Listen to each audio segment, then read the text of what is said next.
कालच्या ठाण्यातल्या राड्यावरनं राज ठाकरेंचा महाविकास आघाडीवर निशाणा। मराठवाडा दौऱ्यातही विघ्न उभं करण्याचा प्रयत्न केल्याचा आरोप। ठाण्यातल्या उद्धव ठाकरेंच्या सभास्थळी राडा घालणाऱ्या मनसेच्या 44 कार्यकर्त्यांवर नौपाडा पोलीस ठाण्यामध्ये गुन्हा दाखल। गाड्यांवर हल्ला करणं, गोंधळ घालणं या प्रकरणी कारवाई। ठाण्यामध्ये काल झालेल्या राडा प्रकरणात नौपाडा पोलीस स्टेशनमध्ये 2 वेगवेगळे गुन्हे दाखल। हल्ला करण्यासाठी प्रवृत्त केल्याप्रकरणी अविनाश जाधव मुख्य आरोपी। ठाणे जिल्हा प्रमुख अविनाश जाधव यांचं ठाकरे गटाला आव्हान। पुढच्या वेळेला तुम्ही सांगाल तिथं तुम्ही सांगाल त्या वेळेला मी स्वतः येऊन आंदोलन करणार, अविनाश जाधवांचं वक्तव्य। आगामी निवडणुकीच्या पार्श्वभूमीवर मुंबईतील माजी नगरसेवक, आमदार आणि खासदारांची मातोश्रीवर बैठक। ठाकरे गटाच्या भगवा सप्ताहाचा बैठकीमध्ये घेतला आढावा। उद्धव ठाकरेंच्या सभेनंतर ठाण्यामध्ये पुन्हा ठाकरे गटाला डिवचणारे बॅनर। मनसे कार्यालय, दमानी इस्टेट, हरी निवास परिसरात बॅनरबाजी। भिवंडीमध्ये शिवसेनेच्या भगवा सप्ताहात खासदार सुरेश म्हात्रे यांचा सन्मान। उद्धव ठाकरेंना मुख्यमंत्री पदाच्या खुर्चीवर पाहण्याचं स्वप्न, सुरेश म्हात्रेंचं वक्तव्य।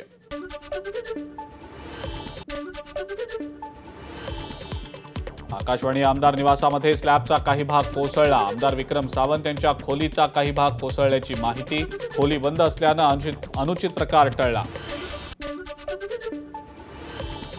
शहापूरमध्ये नागरिकांचं आंदोलन। शीळ, फाटा आणि उरणमध्ये झालेल्या अत्याचार आणि हत्येविरोधात नागरिक आक्रमक। आरोपींना लवकरात लवकर फाशीची शिक्षा देण्याची मागणी।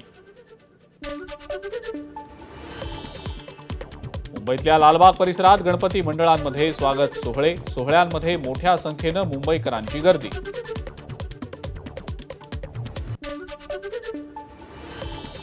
उल्हासनगरमध्ये ऐन पावसाळ्यात पाणी टंचाई। पालिकेच्या ढिसाळ कारभारामुळे पाणी टंचाई आणि अनियमित पाणी पुरवठा। कृत्रिम पाणी टंचाईमुळे नागरिक त्रस्त।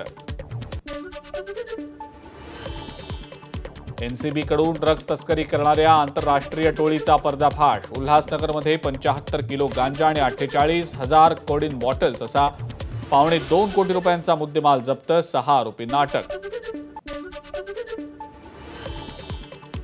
घोडबंदर रोडवर अवजड वाहनांना बंदी। मेट्रो मार्गिकेवर तुळई बसवण्याचं काम सुरू। या कामामुळे 11 ऑगस्ट ते 1 सप्टेंबर दरम्यान रात्री 12 ते पहाटे 4 दरम्यान अवजड वाहनांना घोडबंदर रोडवर प्रवेश बंदी।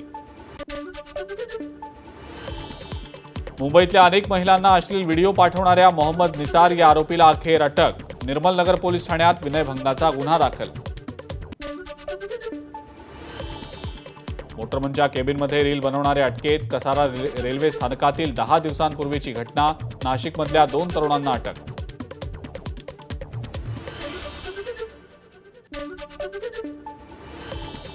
भिवंडीच्या कोनगाव परिसरातनं मोबाईल दुकान फोडणाऱ्या 4 जणांना अटक। चोरीला गेलेले 8,13,000 रुपये किमतीचे 29 मोबाईल पोलिसांनी केले जप्त। अभिनेता मॉडेल अभय कुमारला रेल्वे पोलिसांनी केली अटक। पिस्तूल आणि जिवंत काडतुसांसह बोरिवली स्टेशनमधून अटक।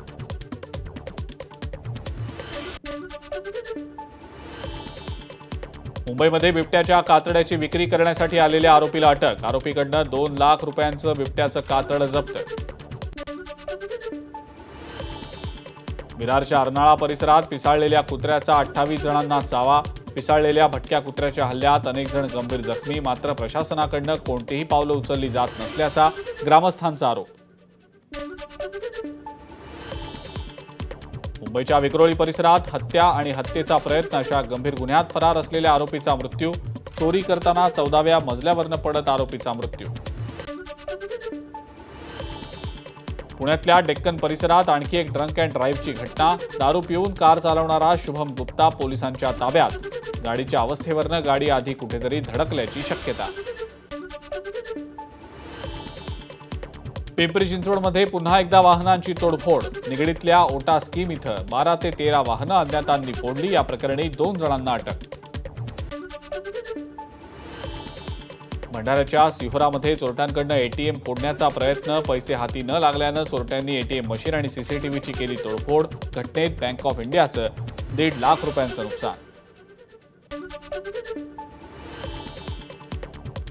सांगलीच्या कवठे महांकाळमधल्या ठाकरे गटाचे नेते दिनकर पाटील यांच्या पुतण्यावर गोळीबाराचा प्रयत्न, मात्र रिव्हॉल्व्हर लॉक झाल्यानं प्रयत्न फसला.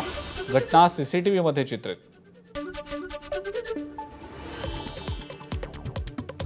बुलढाण्यामध्ये अवैध सोनोग्राफी सेंटर प्रकरणात तिघांना अटक, मात्र तिघांचाही वैद्यकीय क्षेत्राशी कुठलाही संबंध नसल्यानं जिल्हा शल्य चिकित्सक आणि पोलिसांची कारवाई संशयाच्या भोवऱ्यात. औषधांच्या खोट्या किंवा चुकीच्या जाहिरातींची आता ऑनलाईन तक्रार करता येणार. केंद्रीय आरोग्य आणि ग्राहक मंत्रालयाच्या बैठकीमध्ये नवीन प्रणाली आणण्याचा निर्णय. बार्शीमधल्या मेळाव्यात शरद पवारांच्या भाषणाच्या वेळेला मराठा आंदोलकांची घोषणाबाजी, काळे कपडे दाखवत आंदोलकांनी घातला गोंधळ.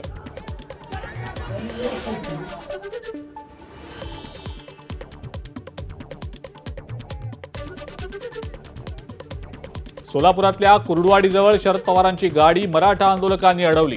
मराठा आरक्षणाबाबत भूमिका स्पष्ट करण्याची आंदोलकांची मागणी. आंदोलकांनी गाडी अडवल्यावर पवारांनी आरक्षणाला पाठिंबा असल्याचं सांगितलं. उपमुख्यमंत्री अजित पवारांकडनं कोल्हापुरात जळून खाक झालेल्या केशवराव भोसले नाट्यगृहाची पाहणी. नाट्यगृह आधी जसं होतं तसंच पुन्हा उभारण्याच्या अधिकाऱ्यांना दिल्या सूचना. उपमुख्यमंत्री अजित पवारांनी काँग्रेसचे दिवंगत आमदार PN पाटील यांच्या कुटुंबियांची सांत्वनपर घेतली भेट.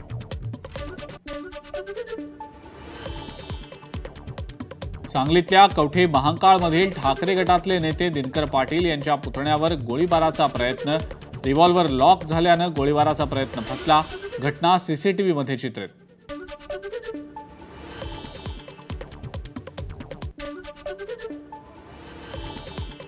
जुन्या पेन्शनसाठी रत्नागिरीमध्ये सरकारी कर्मचाऱ्यांचा मोर्चा. जोरदार घोषणाबाजी करत जिल्हाधिकारी कार्यालयावर काढण्यात आलेल्या मोर्चात हजारोंचा सहभाग.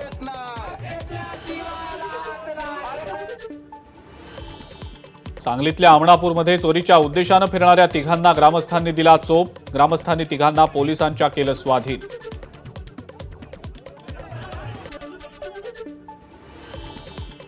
उजनी धरणावर तिरंग्याची विद्युत रोषणाई. उजनीतल्या 16 दरवाजातनं होणाऱ्या पाण्याच्या विसर्गावर तिरंग्याचे रंग. कणकवलीच्या बेळणे गड नदीत मासे पकडण्यासाठी गेलेल्या युवकाचा मृत्यू. घटनेच्या 3 दिवसानंतर युवकाचा मृतदेह सापडला.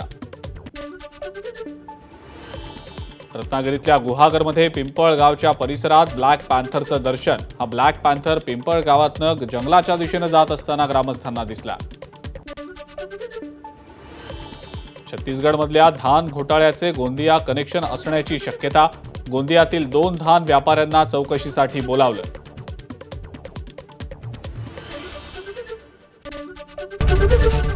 एबीपी माझा, उघडा डोळे बघा नीट.